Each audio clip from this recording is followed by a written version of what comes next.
ಮಾನ್ಯ ಶಾಸಕರು ಹೇಳಿದ್ರು, ಸಾಕಷ್ಟು ಜನ ಮುಖಂಡರು ಕೂಡ ಮಾತನಾಡ್ತಾ ಹೇಳಿದ್ರು. ನಾನು ಕೂಡ ಒಂದೊಂದು ತಿಂಗಳಿಂದ ಸುಮಾರು 15-20 ಸಭೆಗಳನ್ನು ಕೂಡ ಮಾಡಿದ್ದೇನೆ. ನಾನು ಪದೇ ಪದೇ ಈ ಮಾತುಗಳನ್ನ ರಿಪೀಟ್ ಮಾಡ್ತಾ ಇರ್ತೇನೆ. ಯಾವುದೇ ಹಬ್ಬ ಇರಲಿ, ಅದು ಹಿಂದೂ ಹಬ್ಬ ಇರಲಿ, ಮುಸಲ್ಮಾನರ ಹಬ್ಬ ಇರಲಿ ಅಥವಾ ಕ್ರೈಸ್ತರ ಹಬ್ಬ ಇರಲಿ, ಅವರವರ ಹಬ್ಬ ಅವರವರಿಗೆ ವಿಶೇಷವಾಗಿರುತ್ತೆ. ನಮ್ಮ ಹಬ್ಬ ನಮ್ಗೆ ದೊಡ್ಡದಾದ್ರೆ ಇನ್ನೊಬ್ಬರ ಹಬ್ಬ ಅವರಿಗೆ ದೊಡ್ಡದಾಗಿರುತ್ತೆ. ನಾವು ವಿಜೃಂಭಣೆಯಲ್ಲಿ ಕೂಡ ಆಚರಣೆ ಮಾಡಬೇಕಾಗುತ್ತೆ. ಆ ಹಬ್ಬನ ಯಾವ ರೀತಿ ಮಾಡಬೇಕು, ಏನು ಎಂತ ಅಂತಂದು ನಮ್ಮ ಧರ್ಮದ ಪ್ರಕಾರ ನಾವು ಮಾಡ್ಕೊಂಡು ಹೋಗ್ತೀವಿ. ಆದ್ರೆ ಇನ್ನೊಂದು ಧರ್ಮದವರು ಯಾವ ರೀತಿ ಮಾಡ್ತಾರೆ, ಅವರು ಎಷ್ಟು ವಿಜೃಂಭಣೆಯಿಂದ ಮಾಡ್ತಾರೆ, ಅಥವಾ ಅವ್ರಿಗಿಂತ ಒಂದು ಕೈ ಮೇಲ್ಪಟ್ಟು ನಾವು ಮಾಡಬೇಕು ಅನ್ನೋ ಒಂದು ಮನೋಭಾವನೆ ಇದೆಯಲ್ಲ, ಅದು ತಪ್ಪು. ನಮ್ಗೆ ಸಮಸ್ಯೆಗಳು ಶುರುವಾಗದೇ ಆಗಲಿ. ಇಲ್ಲಿ ಬಂದಿರತಕ್ಕಂತ ಎಲ್ಲ ಮುಖಂಡರು ನಾನು ವಿನಂತಿ ಮಾಡಲಿಕ್ಕೆ ಇಷ್ಟಪಡ್ತೇನೆ. ನೀವು ಹಬ್ಬನ ವಿಜೃಂಭಣೆಯಿಂದ ಮಾಡಲಿಕ್ಕೆ ನಮ್ಮ ಇಲಾಖೆಯಿಂದ ಯಾವ ರೀತಿ ಸಹಕಾರ ಬೇಕು, ನಮ್ಮ ಇಲಾಖೆ ಅಷ್ಟೇ ಅಲ್ಲ, ಕಾರ್ಪೊರೇಷನ್ ಇಂದ ಆಗಿರ್ಬೋದು ಅಥವಾ ಅಡ್ಮಿನಿಸ್ಟ್ರೇಷನ್ ಕಡೆಯಿಂದ ಆಗಿರ್ಬೋದು, 100% ಸಹಕಾರ ನಾವು ಕೊಡ್ತೀವಿ. ಯಾವುದೇ ರೀತಿ ರಿಸ್ಟ್ರಿಕ್ಷನ್ಸ್ ನಾವು ಮಾಡ್ಲಿಕ್ಕೆ ಹೋಗಲ್ಲ.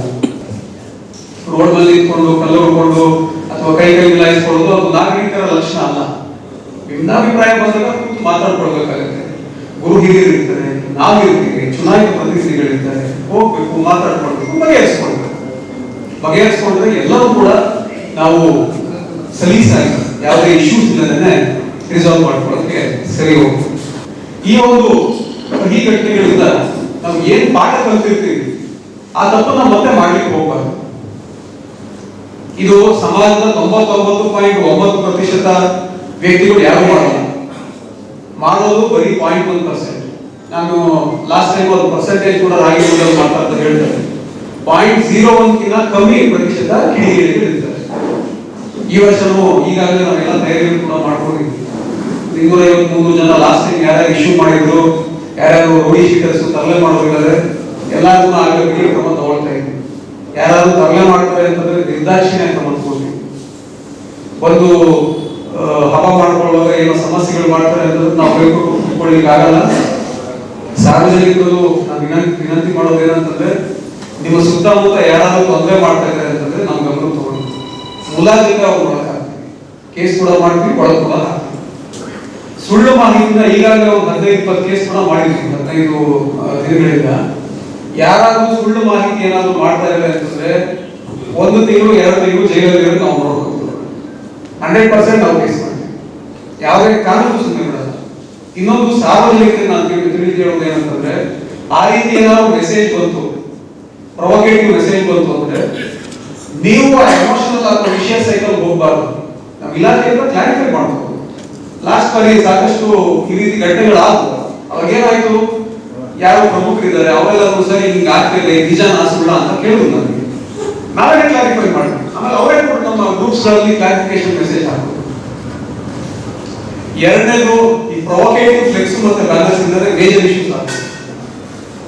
ಸೊ ನೀವೇನೇ ಹಾಕೋದು ಕೂಡ ಇನ್ನೊಂದು ಸಮಾಜನ ಉದ್ದೇಶ ಅಥವಾ ದೃಷ್ಟಿಯಲ್ಲಿ ಇಟ್ಕೊಂಡು ಹಾಕ್ಬಾರ್ದು. ನಮ್ಮ ದೇವರು, ನಮ್ಮ ಧರ್ಮ ಏನ್ ಹೇಳುತ್ತೆ ಅದ್ರ ಪ್ರಕಾರ ಹಾಕೊಳ್ಬೇಕಾಗ್ತದೆ.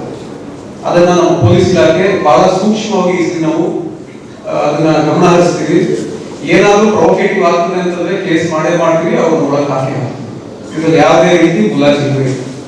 ಈಗಾಗಲೇ ಒಂದು 2 ವಾರಗಳ ಕೆಳಗೆ ನಾವು ನಮ್ಮ ಮಾನ್ಯ ಜಿಲ್ಲಾಧಿಕಾರಿಗಳು ಮತ್ತೆ ಆಯುಕ್ತರು ಒಂದು ಮೀಟಿಂಗ್ ಮಾಡಿ ಸುಮಾರು 350 CC ಕ್ಯಾಮೆರಾಸ್ ಹಾಕ್ತಾ ಇದ್ವಿ.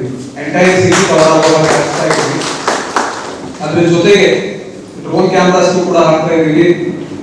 ಮತ್ತೆ ಈ ವಿಡಿಯೋಗ್ರಫಿ ನಮ್ಮ ಸ್ಟೇಷನ್ಸ್ ಕಡೆಯಿಂದ ಇರ್ತಕ್ಕಂಥ ಕ್ಯಾಮೆರಾಸ್ ಆಲ್ಮೋಸ್ಟ್ ಒಂದು 60-70 ಆಗುತ್ತೆ.